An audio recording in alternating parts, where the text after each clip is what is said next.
Selamat sejahtera kepada pensyarah kami yang kami hormati, yaitu Dr. Saidatul Nurnis Haji Mahali. Hari ini saya, Fleming JP John, dan rekan saya, Shanina binti Jayudin alias Jali, akan menerangkan ataupun membentangkan tajuk yang kami telah pilih, yaitu langkah-langkah untuk memastikan perbualan kita itu dengan seorang berjalan dengan lancar. Oke, tajuk kami ini masih masuk dalam skop komunikasi berkesan. Sebelum itu kita mesti tahu apa itu komunikasi. Komunikasi atau bahasa Inggris dia communication itu menurut Syamsuddin 1993. Perkataan ini berasal daripada perkataan Latin yaitu communicare yang bermaksud to make common ataupun mewujudkan persamaan dalam bahasa Melayu dia. Komunikasi ini juga melibatkan proses dua hala antara penyampai maklumat dan juga penerima maklumat. Untuk yang kenal paham, senang kenal paham, macam saya sedang bercakap dengan seorang dan seorang itu mendengar apa saya cakap. Begitulah. Dan komunikasi ini juga melibatkan proses penyampaian maklumat, ide, perasaan, dan juga nilai. Oke, selepas itu kita masuk ke dalam langkah-langkah untuk memastikan hubungan kita itu dengan seorang berjalan dengan lancar. Oke, antaranya adalah penggunaan bahasa tubuh yang betul, di mana bahasa tubuh ialah satu komunikasi berbentuk bukan verbal, yaitu melalui tingkah laku yang macam seperti postur badan, gerak mata, sentuhan, gaya percakapan, nada suara, dan yang terakhir jarak ataupun komposisi kita sedang berkomunikasi dengan orang itu. Contohnya macam saya sedang duduk sini dan orang tuh duduk di depan. Begitulah. Barulah cara penggunaan bahasa tubuh yang betul. Bukan kita sedang bercakap orang tuh, tapi sini saya duduk, saya sedang duduk sini, dia duduk di sana jauh. Itu salah itu. Jadi untuk komunikasi dengan orang tuh mesti jarak kita itu betul.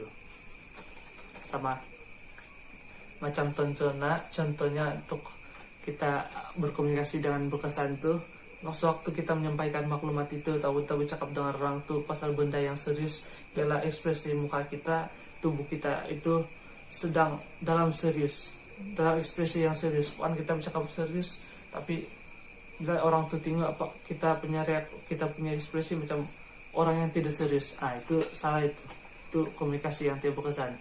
Itu yang menyebabkan perbualan kita dengan orang itu atau individu itu lebih lama masa boleh terberhenti. Jadi untuk memastikan perbualan kita itu dengan individu atau seorang itu berjalan dengan lancar, kita mesti menggunakan bahasa tubuh yang betul.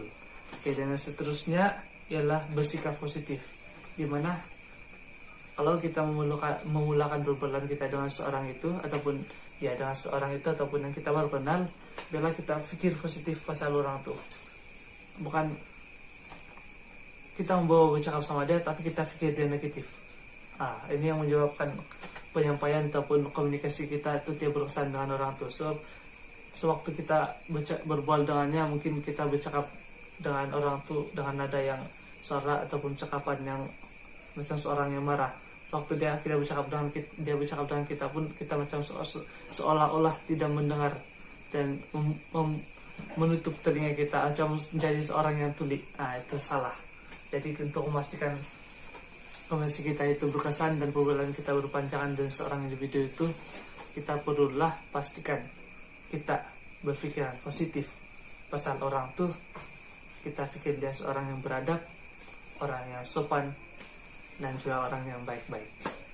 Oke, dan yang seterusnya adalah meminta pendapat orang itu ataupun individu itu, dimana kalau kita sedang berbicara, contohnya lah sekarang macam isu COVID-19 di Malaysia, kita berbual dengan seorang individu, kita masing-masing bercakap, tapi masalahnya di sana orang itu tidak bercakap, kita saja kita memonopoli perbualan tuh. Itu salah, itu komunikasi tidak berkesan. Dan cara itu menyebabkan perbualan kita dengan orang tuh bila-bila masa saja boleh terhenti, bila-bila masa saja dia tidak mau bercakap dengan kita.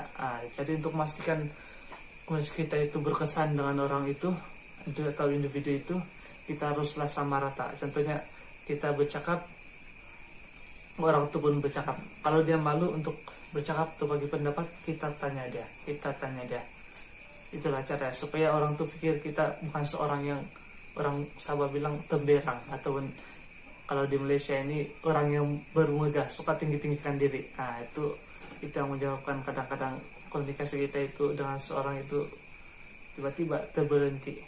Jadi untuk pastikan komunikasi kita itu berkesan dengan seorang individu, pastikan kita jangan melakukan di perbualan, dan kita tanya pendapat dia supaya dia berpikir bahwa kita serius sedang berbual dengan dia dan kita bukan seorang yang temberang ataupun bermegahkan diri. Antara langkah lain untuk memulakan komunikasi yang berkesan adalah dengan berkomunikasi secara tatap muka atau dikenali sebagai face to face.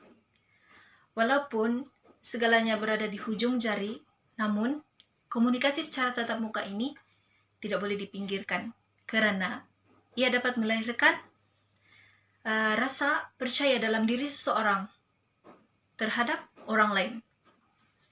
Dan perkara ini juga sebenarnya dapat memudahkan urusan seharian kita. Yang kedua,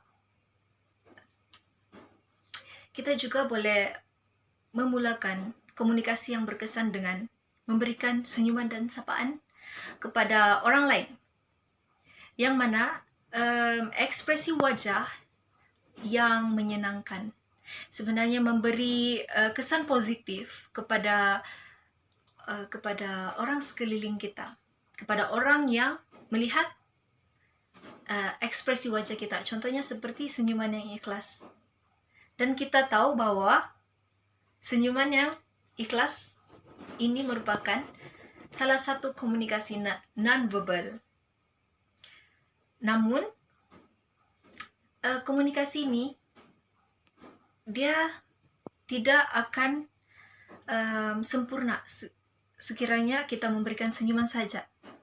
Namun, kita perlu seiringkan senyuman dengan sapaan seperti hai, hello, atau selamat pagi, dan sebagainya. Dengan ini kita dapat membentuk satu proses menerima dan memberi maklumat. Yang ketiga, langkah untuk memulakan komunikasi yang berkesan adalah dengan memanggil seseorang dengan panggilan yang sopan. Seperti yang kita lihat sekarang, kebanyakan generasi muda sedang mengalami keruntuhan akhlak. Oleh itu, adalah penting untuk kita belajar cara berkomunikasi yang betul dan sopan, serta menggunakan panggilan yang betul ketika berkomunikasi dengan seseorang, mengikut kepada taraf dan umur mereka. Contoh, panggilan yang sesuai untuk ahli keluarga, contohnya seperti paci, maci, ibu, ayah, kakak, abang, dan sebagainya.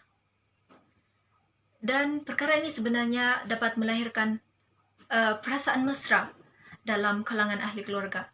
Tapi, kalau dalam urusan rasmi pula, kita perlu menggunakan perkataan atau panggilan yang sesuai. Contohnya seperti dato, datin, tuan, puan, dan sebagainya. Mengikut kepada taraf dan derajat mereka.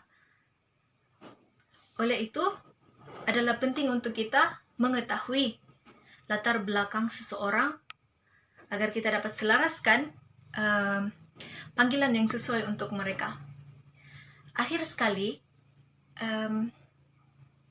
langkah untuk memulakan komunikasi yang berkesan adalah kita boleh menjadi seorang pendengar yang baik. Untuk menjadi seorang pendengar yang baik adalah sangat susah. Namun, ada beberapa perkara yang dapat menjadikan kita seorang pendengar yang baik. Yang pertama, kita membiarkan lawan bicara kita untuk menghabiskan bicara dia. Dan selepas itu, barulah kita mengulas atau kita memberi pendapat terhadap apa yang kita dengar. Yang kedua, kita menunjukkan gaya bahasa tubuh yang positif. Contoh, ketika kita berkomunikasi dengan seseorang, kita perlu memberikan kontak mata dan postur badan yang betul, agar kita dilihat seperti sedang memberi perhatian tentang apa yang disampaikan.